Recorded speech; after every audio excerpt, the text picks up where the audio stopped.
Hey everyone, welcome back to our channel. Today, we're diving straight into the dark and hidden world of Saudi Arabia's billionaire royals, a world built on extreme wealth, absolute power, tight secrecy, and, most importantly, fear. Let's get right into it. The House of Saud, the ruling royal family of Saudi Arabia, isn't just wealthy. They are one of the richest and most powerful dynasties on the planet. Their total fortune is estimated to exceed $1.4 trillion, with their financial empire tied directly to Saudi Aramco, the state-controlled oil giant. Aramco alone generates hundreds of billions of dollars every year, making the royal family's grip on global oil markets unmatched. But beneath the surface of gold-plated palaces and royal processions is a much more calculated and dangerous reality. At the center of this story is Crown Prince Mohammed bin Salman, known around the world as MBS. He's the face of the kingdom's modern image, young, bold, and often described as a reformer. But behind that image lies a deeply authoritarian power structure. In 2017, MBS launched what he publicly called an anti-corruption purge. Behind the closed doors of the Ritz-Carlton in Riyadh, dozens of Saudi royals, billionaires, and government officials were detained, stripped of their phones, rights, and in some cases, their fortunes. Some were physically abused. Others were psychologically broken. Among those detained were Prince Al-Walid bin Talal, one of the richest men in the Middle East, and several top military officials. Many were forced to sign over billions in assets in exchange for their release. Those who resisted were pressured, some never seen again in public. This event changed the royal family forever. It sent a loud message: loyalty is mandatory. Disobedience is dangerous. Inside the House of Saud, power is closely guarded. The family includes over 15,000 members, but only a small, tightly controlled inner circle holds real political authority. The rest are often kept at arm's length, lavished with wealth, but also closely watched. Many members live in gilded cages, granted unimaginable luxury but under constant surveillance. Some have private jets and own $100 million estates in London, Paris, and Los Angeles. But the kingdom never lets them forget, their freedom is conditional.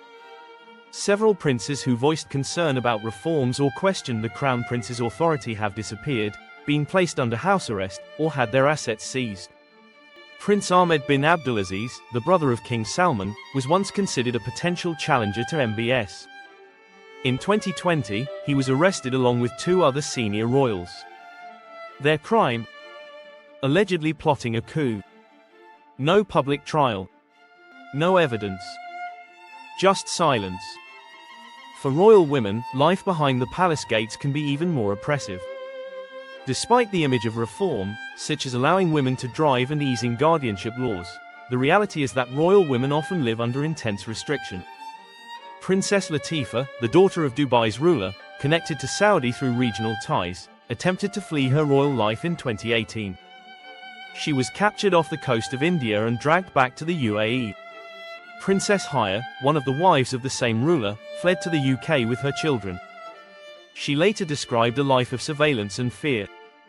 In Saudi Arabia, a few royal women have made headlines by attempting to break free. But most are kept silent, under tight control, often unable to speak to the media, travel freely, or make decisions without permission. Many live abroad in luxury, yet they remain connected to the kingdom by ties of blood, loyalty, and threat. A number of exiled royals who have been critical of the regime have been kidnapped, silenced, or returned to Saudi under mysterious circumstances. Prince Sultan bin Turki was allegedly abducted twice, once in Switzerland and once in Paris, after criticizing the government. Another prince, Khalid bin Farhan, lives in exile and regularly speaks out. He has stated that many Saudi royals live in fear, knowing that one wrong move could result in their arrest, or worse. In some cases, Saudi agents have been accused of surveillance, harassment, and even assassination plots against critics abroad. Perhaps the most infamous case is that of Jamal Khashoggi, the journalist and former royal insider who was murdered inside the Saudi consulate in Istanbul in 2018. He had become a vocal critic of the Saudi leadership, especially MBS. The murder was brutal, premeditated, and sanctioned at the highest levels of power. Intelligence agencies, including the CIA, concluded that the operation was likely approved by MBS himself. Khashoggi's death was a message to the world and to every royal, critic, and citizen: criticism comes at a price. Private palaces span thousands of square feet, adorned with solid gold walls, custom-designed interiors from Paris, and staff flown in from all over the world. Royals own yachts longer than football fields, private jets with thrones instead of seats, and garages filled with $3 million Bugattis and diamond-covered Rolls-Royces. They throw weddings that cost $50 million, host events with private performances by global stars, and vacation on private islands that rival national budgets. The public only sees what they're allowed to see. Much of the real wealth and inner workings are hidden under layers of offshore accounts, blind trusts, and tightly guarded banking relationships. The financial operations of the House of Saud are more secretive than almost any government on earth. The Saudi royal system functions through control, surveillance, and fear. Even among the wealthiest royals, no one feels completely safe. The Mabarith, the kingdom's secret police, monitors not only the general population but also the royal family. Palaces are bugged. Phone lines tapped. Even social media accounts of royal children are watched. In some cases, royals are prevented from traveling without explicit approval. Their passports are held by the state. Their communications are filtered through security advisors. Even marriages sometimes need royal approval. One wrong post, one careless conversation, or even a rumored alliance with the wrong faction can lead to interrogation, detention, or disappearance. Because the consequences are clear. In Saudi Arabia, power is centralized, the justice system is tightly controlled, and the media is state-run. There are no real checks and balances. Criticism is considered a national security threat. Inside the family, loyalty isn't just encouraged, it's enforced. Those who step out of line aren't just punished, they are erased from public memory. Their names removed from royal websites. Their photos vanished from events. Their fates unknown. And those who try to escape to other countries often find themselves still within reach of the kingdom's influence. Even for royals who stay quiet and loyal, the internal politics can be brutal. Jealousy, inheritance battles, factional divides, and personal vendettas shape the daily reality of many princes and princesses. Brothers spy on brothers. Cousins sabotage each other's influence. The younger generation must compete with older royals for power and approval. Meanwhile, the crown prince's inner circle maintains a tight grip on succession, wealth, and strategic positions. Behind the smiles at royal banquets and ribbon-cutting ceremonies is a world of rivalries, distrust, and survival instincts. MBS has launched reforms, such as Vision 2030, a plan to modernize the Saudi economy. He's opened cinemas, allowed women to drive, and promoted foreign investment.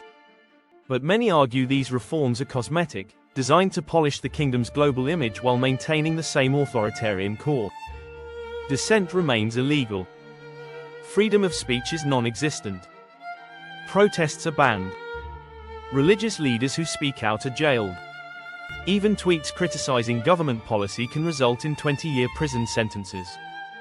It's a world where the appearance of change masks a deep and unrelenting grip on power. The Saudi royals' lives most people can only dream of: unlimited money, access to anything, total privilege. But beneath that luxury lies a reality few outsiders understand: the higher your status, the more dangerous your position. In the House of Saud, power comes with a price. Family members may have gold-plated bathrooms, but they also live with the knowledge that their fortune, freedom, and even their lives depend on their loyalty. So while the world watches their private jets and diamond tiaras, remember this: in Saudi Arabia, being royal isn't just about riches.